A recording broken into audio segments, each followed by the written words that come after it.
Hi. There's still a lot to cover before console release and 1.11 as a whole drop, so without any further ado, let's take a look at the fun stuff. Today is all about demolitions in 5 minutes in Sandstorm. Let's get started. Ordnance is not only fun as hell, it's very effective. Visual cover, indirect fire, and suppression are all uses of the many throwables, shootable, and detonatable utilities that fit into grenade slots, and I'm going to cover all of them. First and foremost, smokes are the cheapest and easily weakest of throwables in the game. This is primarily because of two words: client side.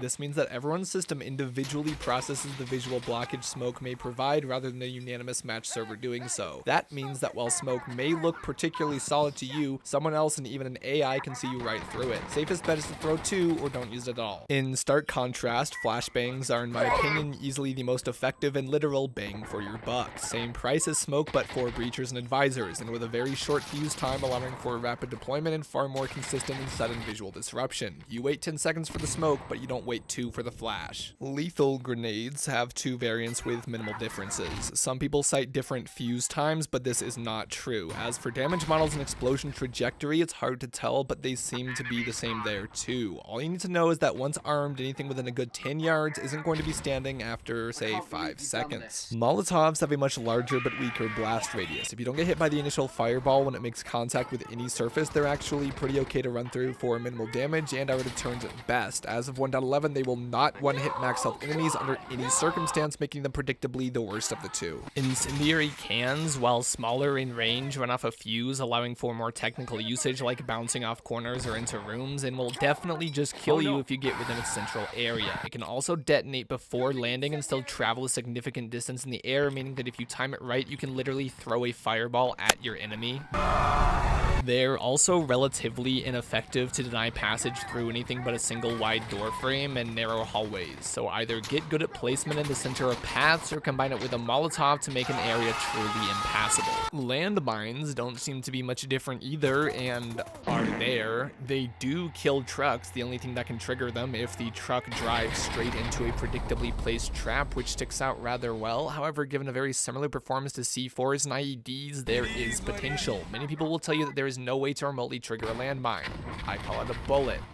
It's just not consistent. It's also available in any PvP mode where there's ground vehicles into any class that's not Rifleman, and unlike the IEDs, you can have several and stack them to increase devastation. Now for the more exclusive picks. Demomen and Breachers have access to remote detonated plastic explosive and shell-based charges for security and insurgents respective. They're effectively the same thing. Throw it, and then in the slot where it was there will now be a detonator in the form of a radio transmitter or a Nokia melee club. Click it with that in your hand and it will go boom. Grenades are difficult to survive, these are impossible. The room clearing ability of charges is unparalleled, and unlike grenades where you need 2, these will one-shot caches very consistently. Demomen have the most explosives out of anybody. Exactly everything on this list minus flashes and plus several unique picks, namely RPGs. First and least of which though would be the explosive shell variants for anything that can have a grenade launcher. This doesn't go in your grenade slot but rather on your gun. Basically you get a frag with possibly shittier kill radius, but you can send it very far.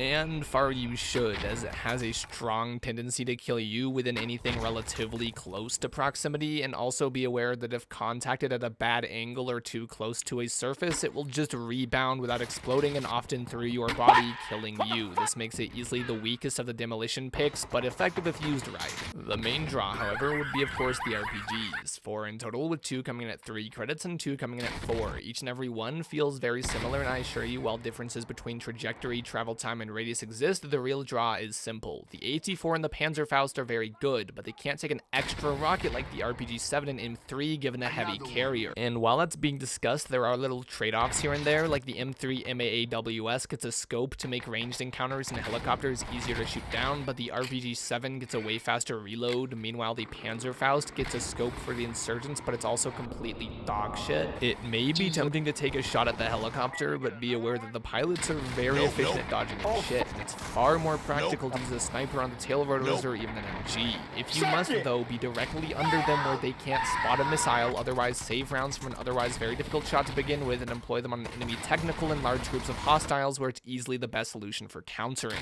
Now for basic ordnance tips. If you're a demo man, your job is to be heavy. If you pack one rocket on you, you have failed. Heavy carriers can mean 2 rockets and 2 grenade shells. Use them. You don't have to spot explosives. If it is visible on screen, a character will call out whether they see a grenade, an IED, or even an RPG. If you hear any of these callouts, especially the last one, hit the deck. To counter grenades, hold the pickup bind to grab them and release to throw. You can also pick up IEDs and, given a willing teammate, employ a very effective suicide bomber and send them all to Allah.